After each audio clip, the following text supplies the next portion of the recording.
was surprised and get me canceled. And even as I was taking the video, dude, I was even like, I shouldn't say this. I shouldn't say this. But it was that young girl that died, really pretty girl. And she left a note to Dana. It was a diary that pretty much said, Dana, like one day you'll know my name. I never saw that. Oh, it was great, dude. Like, wow. Dana, and this is like something I applaud Dana for. But one day she was like, and this is like one thing where I was like, oh, fuck, this is going to get me canceled. But I have no filter. So I got to bring it up. I got to talk about it. This girl died in a car accident, but she was like an okay fighter.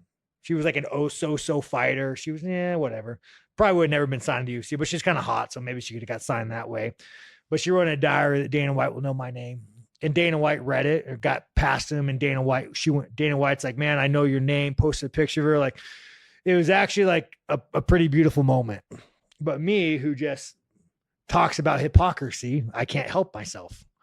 I see stupidity in the world and I can't help myself. A week after or before, around that time, a Brazilian fighter died. And I was like, in the moment he got hit by a bus in Brazil, and the moment I heard about it, the first thing I said was fucking, can't dodge a bus, can't dodge a punch. I've been hit by a bus. It's okay. Join the club. But I'm an asshole and I'm a comedian. I say a lot of fucked up things. But people don't realize the reason why I said that and brought that up, because I wanted to show the hypocrisy of the world. This was a cute, young American white woman who died, who was an okay fighter, so. But you have this Brazilian who died, who probably left a family, who left a wife, who left somebody. And because they weren't clickbait, they weren't pretty, they didn't have a picture laying on the bed with their ass showing, they were not in the news. You had to go deep to find it. And this is like the world we live in, man, where we just have like, what is going to get me the most views? What is going to get me the most likes? Yeah, and we all sell our souls, and we all have to look ourselves in the mirror and be piece of shits, and we whore ourselves out for likes. So you're saying that was an example where you kind of gave into that? No, I think Dana was an amazing guy. I think Dana stepped up. I think that's an example of where you gave into that. Well, no, I think it's an example of one, why I was using that, because that was a line crosser. What I said, dude, that crossed a lot of lines. And the UFC was like, we're going to let this one slide. Even though what I'm saying is factual. Is what I'm saying wrong? And you had all these fighters, these fucking Joaquin Buckleys of the world. Oh, look, this girl's trending.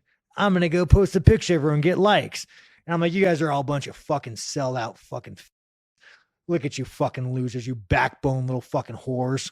And then you had this guy die who's, not American, not attractive. No one gives a fuck about him. And it's hard, dude. I can't take my glasses off. Like, I don't know how you guys all do it, but like, I can't take my fucking glasses off. Every time I see these posts, every time I see these marketing campaigns, I can't take them off. Like, I want to take them off and I want to be like you guys. And I want to be like, yeah, pretty white girl, clap with the seal. But I can't take them off because there's so much hypocrisy. Well, it's hard for me. It's working for you, bro. And I don't. This is not a assault on Dana. I think what Dana did was awesome. This is an insult on the other people who followed suit and clap like a seal